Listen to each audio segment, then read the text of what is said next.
Praise the Lord. ആദ്യം തന്നെ ഈശോയ്ക്ക് 1000 നന്ദി പറയുന്നു. ഈ അൾത്താരയിൽ കുടുംബത്തോടൊപ്പം ഇവിടെ നിന്ന് സാക്ഷ്യം പറയുവാൻ ഞങ്ങളുടെ കുടുംബത്തെ അനുഗ്രഹിച്ചതിനെ ഓർത്ത് ഈശോയ്ക്കും അമ്മ മാതാവിനും 1000 നന്ദി.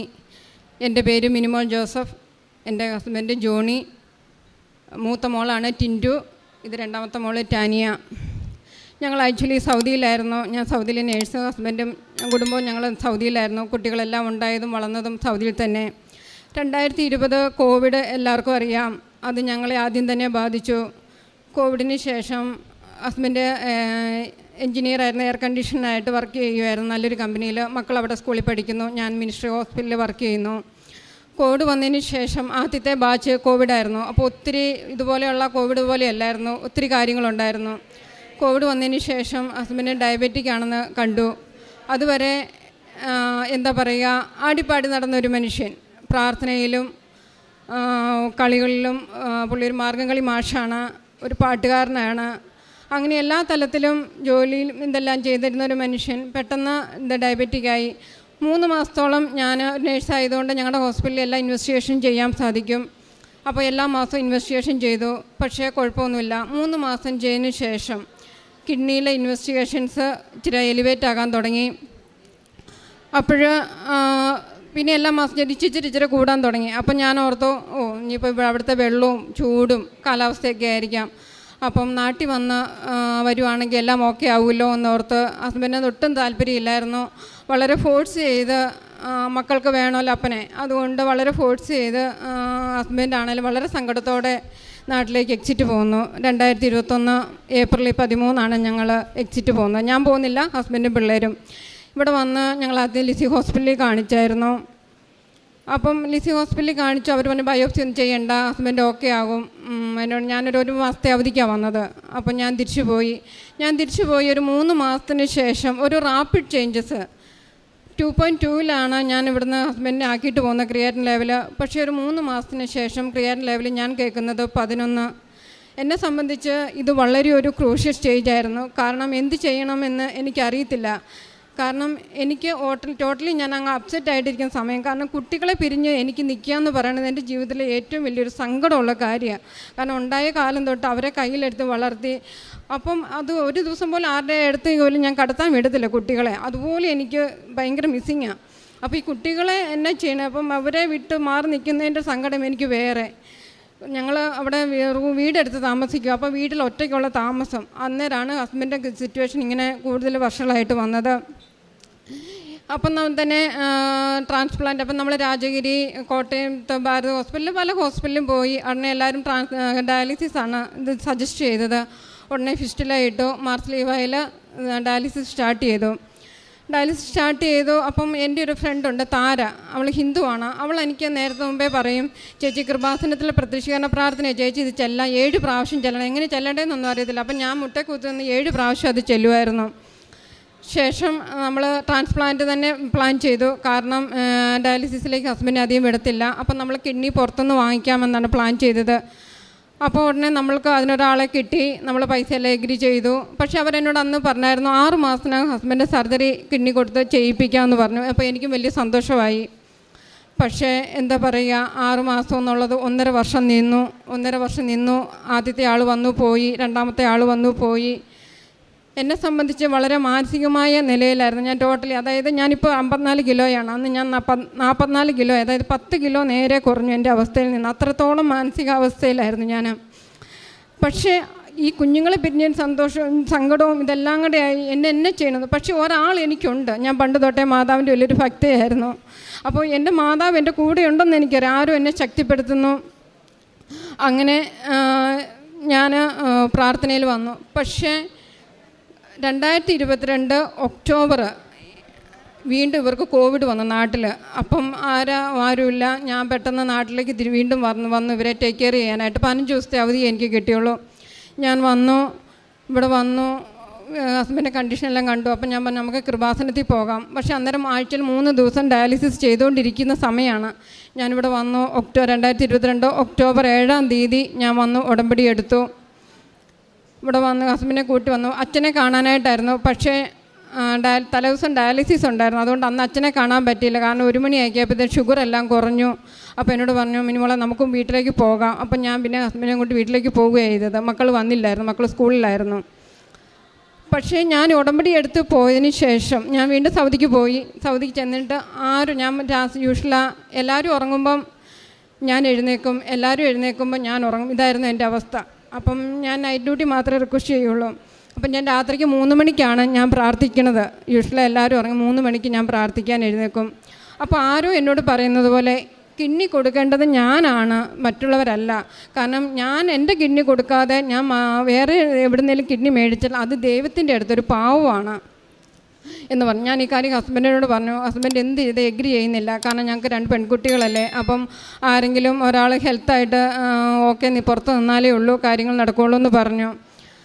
പക്ഷേ പിന്നെയും ഞാൻ പ്രാർത്ഥിക്കുന്നില്ല, കിഡ്നി ശരിയാകണമെന്ന് പ്രാർത്ഥിക്കുന്നില്ല. എൻ്റെ കിഡ്നി ഈ ഹസ്ബൻഡിന് ഓക്കെയാണ്, അത് അനുരൂപപ്പെടുത്തി തരണമെന്നേ പറയുന്നുള്ളൂ. കാരണം എൻ്റെ കിഡ്നി ഓക്കെ ആകണം. കാരണം എനിക്ക് ഒത്തിരി പ്രശ്നങ്ങളുണ്ടായിരുന്നു. എനിക്ക് ബ്ലീഡിങ്, എൻ്റെ ഇപ്പോൾ ഹീമോഗ്ലോബിനൊക്കെ 6.8 ആ ലെവലിലൊക്കെ എത്തി. എനിക്ക് ഫൈബ്രോയിഡ് ആയിരുന്നു. പിന്നെ എനിക്ക് ബിനിയൻ നൂഡിൽസ്, അങ്ങനെ കുറേ പ്രശ്നങ്ങളുണ്ടായിരുന്നു. അപ്പോൾ എൻ്റെ കിഡ്നി മാച്ചാവുമോ എന്നൊന്നും എനിക്കറിയത്തില്ല. അപ്പോൾ എന്നും മാതാവിനോട് ഞാൻ പ്രാർത്ഥിക്കും, എൻ്റെ കിഡ്നി ഹസ്ബൻഡ് അനുരൂപമാക്കി തീർക്കണം. പിന്നെ ഹസ്ബൻഡിൻ്റെ മനസ്സ് മാറി കിഡ്നി എന്നിൽ നിന്ന് മേടിക്കാനുള്ള ഇതും ആക്കണമെന്ന്. ഈ 2 പ്രാർത്ഥനയായിട്ട് നടന്നു. എന്താണേലും നമ്മൾ മറ്റു കാര്യങ്ങളെല്ലാം ചെയ്തു. പക്ഷേ ലാസ്റ്റ് മെഡിക്കൽ ബോർഡുകാർ ഞങ്ങളുടെ ഇത് അംഗീകരിച്ചില്ല. എന്തായാലും കുറച്ച് സങ്കടമൊക്കെ ഉണ്ടായിരുന്നെങ്കിലും പക്ഷേ ഞാൻ അന്ന് വിചാരിച്ചു എൻ്റെ കിഡ്നിയാണ്. ഉള്ളിൻ്റെ ഉള്ളിൽ എനിക്ക് ഭയങ്കര സന്തോഷം.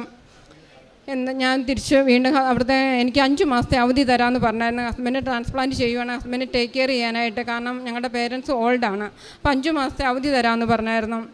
അപ്പോൾ അതുകൊണ്ട് 1.5 വർഷമായിട്ട് ഞാൻ നാട്ടിൽ വരാതിരിക്കുമായിരുന്നു. അപ്പോഴാണ് ജനുവരി 25-ന് ഞാൻ നാട്ടിലേക്ക് വരുന്നത്. അപ്പം ഹസ്ബൻഡ് അതിന് മുമ്പ് ഞാൻ പറഞ്ഞു, ഇനിയിപ്പോൾ ഒന്നും നോക്കാനില്ല, ഞാൻ നാട്ടിലേക്ക് വരുമോ. അപ്പോൾ എന്നോട് പറഞ്ഞു, വാ മിനിമോളെ നിൻ്റെ കിഡ്നി ഒന്ന് നോക്കാം എന്ന് ഹസ്ബൻഡ് പറഞ്ഞു. എൻ്റെ ജീവിതത്തിലെ ഏറ്റവും വലിയൊരു സന്തോഷം എന്ന് പറയുന്നത് ആ ദിവസമായിരുന്നു. ഞാൻ നാട്ടിൽ വന്നു. അപ്പോൾ ഞാനൊരു കണ്ടീഷനെ ഹസ്ബൻഡിന് പറഞ്ഞുള്ളൂ, ഞാൻ കൃപാസന മാതാവിൻ്റെ അടുത്ത് വന്നതിന് ശേഷം എൻ്റെ ഇൻവെസ്റ്റിഗേഷൻ തുടങ്ങിക്കോ, അല്ലാതെ എൻ്റെ ഇൻവെസ്റ്റിഗേഷന് ഞാൻ പോരത്തില്ല എന്ന് പറഞ്ഞു. ഞാൻ ഫെബ്രുവരി 7-ന് ഞങ്ങളിവിടെ വന്നു. ബഹുമാനപ്പെട്ട ജോസഫ് അച്ഛനെ കണ്ടു. അച്ഛൻ ഹസ്ബൻഡിൻ്റെ ഇത് പ്രാർത്ഥിച്ചു. ഞങ്ങൾ കിഡ്നി ട്രാൻസ്പ്ലാന്റ് തന്നെയാണ് പറഞ്ഞത്. സർജറി എത്രയും പെട്ടെന്ന് നടക്കാനും എൻ്റെ കിഡ്നി രൂപപ്പെടുത്താനും ഇതായിരുന്നു എൻ്റെ നിയോഗം. വന്നു. എന്താണേലും അതിനുശേഷം ഇൻവെസ്റ്റിഗേഷൻ എല്ലാം പോയി, ഓരോരോ ഇൻവെസ്റ്റിഗേഷൻ ചെയ്തു.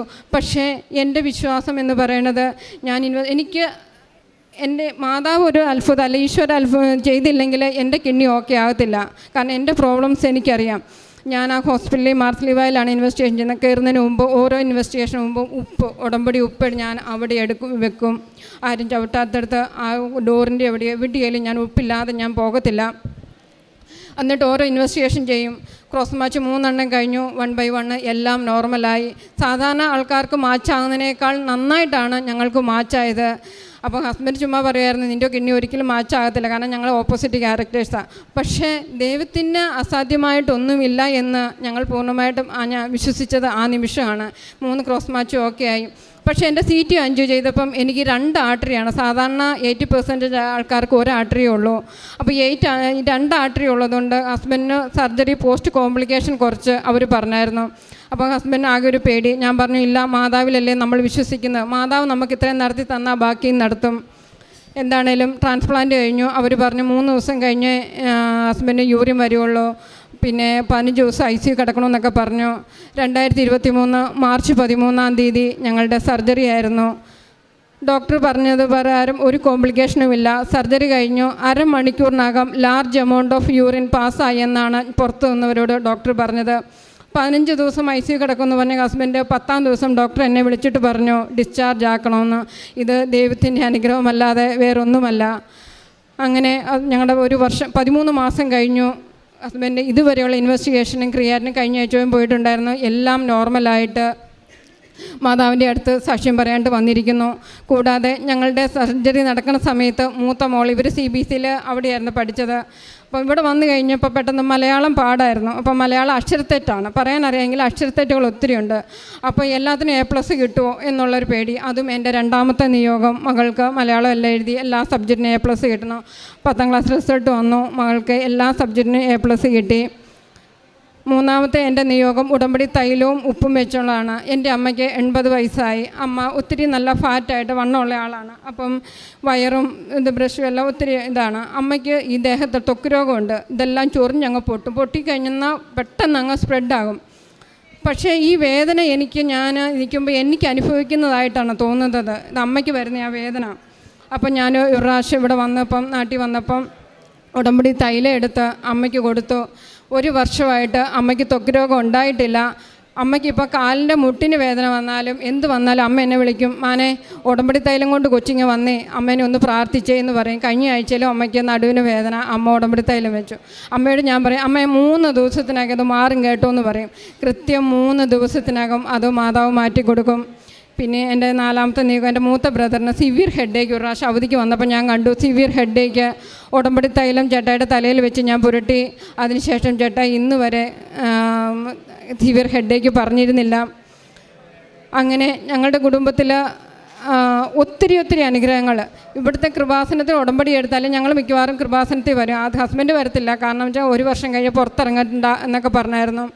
ഞങ്ങൾ വരുമ്പം എങ്ങനെയാണ് ഞങ്ങൾ വീട്ടിൽ ചെല്ലുന്നത് എന്ന് ഞങ്ങൾക്കറിയത്തില്ല. കാരണം അതുപോലെ മാതാവ് ഞങ്ങളെ കാത്തു പരിപാലിച്ച് വഴിയൊരുക്കി. ഞാൻ ഇന്നും ഓർക്കുന്നു, ആദ്യത്തെ ഉടമ്പടി എടുത്ത് പോകുമ്പോൾ ഹസ്ബൻഡ് ഡയാലിസിസ് കഴിഞ്ഞിട്ടായിരുന്നു വന്നിരുന്നത്. ഒരു കുഴപ്പമില്ല, ഹസ്ബൻഡ് തന്നെ ഡ്രൈവ് ചെയ്ത് ഒരു കുഴപ്പമില്ലാതെ ഒരു ട്രാഫിക്കും ഇല്ലാതെ 1 മണിക്കൂറിനകം ഞങ്ങളെ കോട്ടയത്ത് എത്തിച്ചു. കാരണം മക്കൾ സ്കൂളിലായിരുന്നു, മക്കളെ എടുക്കണമായിരുന്നു. കൃത്യസമയത്തിൽ ഞങ്ങൾക്ക് മാതാവ് ഓരോ നിമിഷവും വേണ്ട അനുഗ്രഹങ്ങൾ തന്നു. പിന്നെ കൂടാതെ മക്കൾക്ക് കൂടുതൽ വിശ്വാസമാണ്. മൂത്ത മോൾ എവിടെ പോയാലും, ഏത് കോമ്പറ്റീഷന് പോയാലും, ഏത് എക്സാമിന് പോയാലും തൈലവും ഉപ്പും എണ്ണയും കഴിക്കാതെ പോകത്തില്ല. എക്സാം ആകുമ്പോൾ എന്നോട് പറയും, മമ്മി എൻ്റെ പേന മമ്മിയെ കൃപാസന മാതാവിൻ്റെ എണ്ണ തേച്ച് തരണം. അപ്പം ഞാനിവിടെ ഇവൾക്ക് ശരിക്കും വിശ്വാസം ഉണ്ടാകാൻ അറിയാനായിട്ട് ഞാൻ ചിലപ്പോൾ അടുക്കളയിൽ കൂടെയൊക്കെ ഇങ്ങനെ നടക്കും. ഇവൾ വീണ്ടും പുറകെ വന്ന് പറയും, മമ്മി ഈ പേന എണ്ണ തേച്ച് എണ്ണ തേക്കാതെ അവൾ പോകത്തില്ല. എല്ലാത്തിനും നല്ല വിജയം മാതാവ് കൊടുത്തിരുന്നു. കുടുംബ പ്രാർത്ഥനയിൽ ഞങ്ങൾക്ക് 4 പേരും. അപ്പോൾ എനിക്കൊരു പേടിയാണ്, സർജറി കഴിഞ്ഞ് ഞങ്ങൾക്ക് ഇനി മുട്ടുകുത്തി ജപമാല ചെല്ലാൻ പറ്റുമോയെന്ന്. ഇന്നും ഞങ്ങൾ 4 പേരും മുട്ടും കുത്തി മാതാവിൻ്റെ മുമ്പിൽ ഞങ്ങൾ എല്ലാ ദിവസവും ജപമാല ചെല്ലുന്നു. നേരത്തെയൊക്കെ ജപമാല ചെല്ലാൻ കുറേയൊക്കെ മടിയുണ്ടായിരുന്നു ഈ അസുഖം വരുന്നതിന് മുമ്പ്. പക്ഷേ ഇന്ന് ജപമാല ചെല്ലാതെ കടക്കാൻ പറ്റത്തില്ല എന്നുള്ള ഒരു വിശ്വാസം. പള്ളിയിൽ പോയി കുർബാന കണ്ടാലും മാതാവിൻ്റെ അടുത്ത് ജപമാല ചെല്ലണം. ധ്യാനം കൂടിയിട്ട് വന്നാലും ഞങ്ങൾക്ക് ജപമാല ചെല്ലാതിരിക്കാൻ പറ്റത്തില്ല. 4 പേരും കൂടി ഏകദേശം ഒരു പെട്ടെന്നുള്ള ജപമാലയൊന്നും അല്ല, ഏകദേശം ഒരു അരമുക്കാൽ മണിക്കൂറോളം പാട്ടുമൊക്കെ പാടി ജപമാല ചെല്ലാനായിട്ട് ഞങ്ങൾക്ക് സാധിക്കുന്നു. അത് മാതാവിൻ്റെ വലിയൊരു അനുഗ്രഹമാണ്. ഇനി മോള് പറയും മോളുടെ വിശ്വാസ ചൈതന്യത്തെക്കുറിച്ച്. കൃപാസന മാതാവ് എൻ്റെ ജീവിതത്തിൽ ഒരുപാട് അത്ഭുതങ്ങൾ വരുത്തിയിട്ടുണ്ട്. ഞാൻ എവിടെ പോയാലും കൃപാസന മാതാവിൻ്റെ ലോക്കറ്റും തൈലവും പുരട്ടാതെ ഞാനൊരു മത്സരത്തിൽ പോകാതിരിക്കുകയില്ല. കാരണം ഞാൻ ഏത് മത്സരത്തിൽ പോയാലും എനിക്ക് ഓരോരോ അത്ഭുതങ്ങളാണ് മാതാവിൻ്റെ ജീവിതത്തിൽ വർഷിക്കുന്നത്. അപ്പോൾ കൃപാസന മാതാവിൻ്റെ വിശ്വാസം എന്നെ കൂടുതൽ പ്രാർത്ഥനാ ചൈതന്യത്തിൽ വളർത്തുവാൻ എന്നെ സഹായിച്ചു. വീണ്ടും ഞാൻ സൗദിയിൽ നിന്ന് എക്സിറ്റ് വന്നു ഇപ്പം. കാരണം എനിക്ക് ഹിസ്റ്റക്ടമി, എനിക്കൊരു ബ്ലീഡിങ് ഉണ്ടായിരുന്നു. ഒക്ടോബറിൽ ഞാൻ വന്നു. നവംബർ 15-ന് ഹിസ്റ്റക്ടമി ചെയ്തു. വലിയൊരു മുഴയായിരുന്നു. പക്ഷേ അതിൻ്റെ ബയോപ്സി ഞങ്ങൾക്ക് ഭയങ്കര പേടിയായിരുന്നു. എന്താണേലും സർജറിക്ക് പോകുന്നതിന് മുമ്പെല്ലാം മാതാവിൻ്റെ ഉടമ്പടി തൈലം ഞങ്ങൾക്കുണ്ടായിരുന്നു. മാതാവ് എപ്പോഴും ഞങ്ങളെ കാത്തു പരിപാടികൾ പൂർണ്ണ വിശ്വാസം കൊണ്ട് തന്നെയായിരിക്കാം എൻ്റെ ബയോപ്സിയും നെഗറ്റീവായിട്ട് വന്നു. ഞങ്ങളുടെ ട്രാൻസ്പ്ലാന്റ് കഴിഞ്ഞിട്ട് ഇപ്പോൾ 1 വർഷവും 3 മാസവും കഴിഞ്ഞു. ഇതുവരെ എൻ്റെ എല്ലാ ടെസ്റ്റുകളും വളരെ ഭംഗിയായിട്ടും ഒരു കുഴപ്പവും ഇല്ലാതെ ഒരു ടെൻഷനും ഇല്ലാതെ തീർന്നു പോകുന്നു. അതിന് ദൈവത്തിൻ്റെയും മാതാവിൻ്റെയും വളരെ അനുഗ്രഹങ്ങൾ. ഞങ്ങളുടെ ഈ കൃപാസനത്തിൽ വന്ന് ഉടമ്പടി എടുത്തത് മുതൽ ഞങ്ങളെ മാതാവ് ഒത്തിരി അനുഗ്രഹങ്ങൾ തന്നിട്ടുണ്ട്. ഞങ്ങളുടെ കുടുംബത്തിൽ വളരെ സന്തോഷവും സമാധാനവും ഐശ്വര്യവും വളരെ തീക്ഷ്ണമായ ജീവിതവുമായിട്ട് ഞങ്ങൾ കുഞ്ഞുങ്ങളായിട്ട് മുൻപോട്ട് പോകുന്നു. മാതാവിന് വളരെയധികം നന്ദി. അർഹിക്കാത്ത നന്മകളും എനിക്കേകിടും ദയാനിധേ, യാചിക്കാത്ത നന്മകൾ പോലുമേ നൽകിയോനെ ദൈവസ്തുതി. നന്ദിയോടെ ഞാൻ സ്തുതി പാടിടും എൻ്റെ യേശുനാഥ, എനിക്കായി നീ ചെയ്തോരോ നന്മയ്ക്കും ഇന്നു നന്ദി ചൊല്ലുന്നു ഞാൻ. ഞങ്ങളുടെ പ്രേക്ഷിത പ്രവർത്തനം എന്ന് പറയുന്നത് ഞങ്ങൾ അനാഥാലയങ്ങളിലൊക്കെ പോകാൻ സാധിച്ചു. അവർക്ക് ഒരു നേരത്തെ ഭക്ഷണം കൊടുക്കുക, അവരെ പോയി കാണുക, അതെല്ലാം ചെയ്യാറുണ്ട്. ഇപ്പം കിഡ്നി രോഗികൾ ആരെങ്കിലും ഉണ്ടെങ്കിൽ അവരുടെ കുടുംബത്തെ സഹായിക്കുക എന്നുള്ളത് വേഗം ഞങ്ങളുടെ മനസ്സിലേക്ക് വരും. രോഗികളെയും വേദനിക്കുന്നവരെയും കാണുമ്പോൾ നമ്മൾക്ക് നമ്മുടെ മക്കൾക്ക് ചെയ്യേണ്ട കാര്യങ്ങൾ അവരുടെ മക്കൾക്ക് ചെയ്യുക എന്നതുള്ളതാണ് ഞങ്ങൾക്ക് കൂടുതലിഷ്ടം. ഞങ്ങളങ്ങനെ ചെയ്യുന്നു. അത് കൂടുതൽ ചെയ്യാനായിട്ട് ഞങ്ങൾക്ക് മനസ്സ് വരുന്നു. പിന്നെ കൃപാസന പത്രം മേടിക്കാറുണ്ട്. ഹോസ്പിറ്റലുകളിലും കവലകളിലും എല്ലാവർക്കും കൊണ്ടേ കൊടുക്കും. ആദ്യം കൃപാസന പത്രം ഇംഗ്ലീഷൊക്കെ മേടിക്കും ഞാൻ ഫിലിപ്പിനോസിനൊക്കെ കൊടുക്കാനായിട്ട്. ആരെങ്കിലും വേണ്ടെന്ന് പറയുമ്പോൾ ആദ്യമൊക്കെ എനിക്ക് സങ്കടമായിരുന്നു. പിന്നെ ഞാൻ ഇവിടെ നിന്ന് ഒരു ടോക്ക് കേട്ടു, ആരെങ്കിലും റെഫ്യൂസ് ചെയ്യുവാണെങ്കിൽ അത് നമ്മൾ കൂടുതൽ സന്തോഷിക്കുകയാണ് വേണ്ടത്, മാതാവ് അത്രയുള്ള. പിന്നെ ആരും റെഫ്യൂസ് ചെയ്ത് കഴിഞ്ഞാൽ എനിക്കൊരു സങ്കടവും ഇല്ല. ഞാൻ വളരെ ചിരിച്ചുകൊണ്ട് തന്നെ ഞാൻ അടുത്ത ആളുടെ മുമ്പിൽ ചെല്ലും. അത് എന്നെ കൃപാസന പത്രം കൊടുക്കാമെന്ന് പറഞ്ഞാൽ എനിക്കൊരു ഭാരമായിട്ടോ അങ്ങനെയല്ല, എനിക്ക് വലിയൊരു സന്തോഷം തന്നെയാണ്. ഞാൻ 3-4 പാക്കറ്റുകൾ മേടിക്കും, അതുമായിട്ടാണ് ഞാൻ കൊടുക്കാറുള്ളത്. എനിക്കും എൻ്റെ കുടുംബത്തിന് ഇത്രത്തോളം അനുഗ്രഹം തന്ന് ഇവിടെ സാക്ഷ്യം പറയാൻ ഞങ്ങളെ അനുഗ്രഹിച്ച ഈശോയ്ക്കും അമ്മ മാതാവിനും 1000 കോടി നന്ദി.